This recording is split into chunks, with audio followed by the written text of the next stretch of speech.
Hey everyone, I'm Fishman from TalkingBall.net, and right now I'm happy to be joined by former MLB pitcher and starting pitcher for the Somerset Patriots, Mickey Storey. Mickey, how you doing? Good, how are you? Good. Let's start off with the first question. You started off your career at Florida Atlantic University for the Owls, where you were outstanding in 42 starts, 23 wins, a 3.18 ERA, and 283 career strikeouts. Can you tell me about your time there? Oh, it was a pleasure. I was fortunate enough to get to go to a great university that is pretty local to where I'm from, and I enjoyed every moment of my college career. And yeah, there was a lot of success and some tough times with injuries and stuff, but as much as I could say about FAU, it was one of the best times of my life. You were drafted by the Athletics in the 31st round of the 2008 Major League Baseball draft.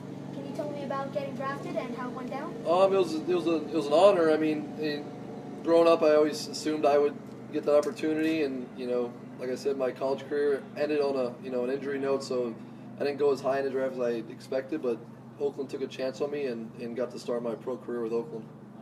You eventually pitched up to TripleA in the A's farm system. What was it like to start off your career in the A's system? How did you like it, and what were some things you did? It was great. I mean, anywhere you start off is where you get your feet wet. You pretty much learn the ropes through where you start your career. So, I had a ton of coaches there that I liked and learned a lot from. But getting to AAA there, there was still more left in me. And when I got traded, it was a blessing in disguise.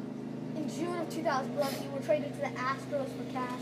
The first time you were sent to another organization. Can you tell me about that? It was different, just going into a different locker room in a different organization where I didn't know anybody at all. I think at that time it was just mixed emotions, kind of just like a change of pace and then a change of atmosphere, and it made all the difference in the world for me as far as taking my career to the next level. In 2010, you had a 7-4 record and a 3.05 ERA. And in 2011, thanks to your extreme success, you were called up to the majors. What was it like to get your first call up? It was unbelievable. It's a memory I'll never forget, and honestly, one of the more happy times I could ever have experienced in my life, next to my children being born and marrying my wife and stuff. But it's right up there with them, and it was what I dreamed of as a little kid, and it didn't let me down on what the experience was like. You made your MLB debut on August 3rd against the Braves. What was it like to toe the rubber for the first time in an MLB game? It was unbelievable. I mean, there wasn't a whole lot of emotions once I got out there. It was more of just like, I belong here. I knew I'd be here. Time to go back to work and not let the game change and just do what I know I can do. And that's how I went about it. But it was, afterwards, as reflecting, it's just, unbelievable opportunity. Paul Goldschmidt, Alfonso Soriano, Joey Votto, Ryan Braun, Carlos Ruiz, Bryce Harper, all guys you faced in the majors. You faced so many hitters. Who was the hardest and most intimidating to face? Wow, that's a tough question. Intimidating looking back, I had a lot of success against all those guys, but I'd say Andrew McCutchen, maybe. He had some really good at-bats against me. Matt Holliday had a lot of good at-bats against me. Braun actually had pretty good success against. I actually struck him out the first time I faced him, which was, memorable because Braun was the first guy I faced that I was like, wow, I really got to be on my game to have success against this guy, and I did. I struck him out on a fastball right down the middle. He looked at it, and it was like, wow, I can get everybody out. You signed with the Blue Jays after an outstanding part of 2012 with the Brewers. What was it like to pitch for a new Blue Jays team and come right up to the major leagues? It was a little different.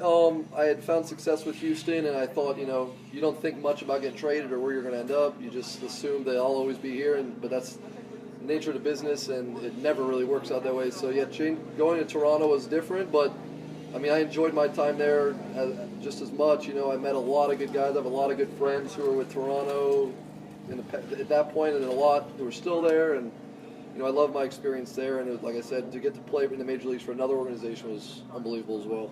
Last year was your first season in independent ball, and you played most of the year with Somerset, a little bit with the Dodgers, and you were absolutely outstanding.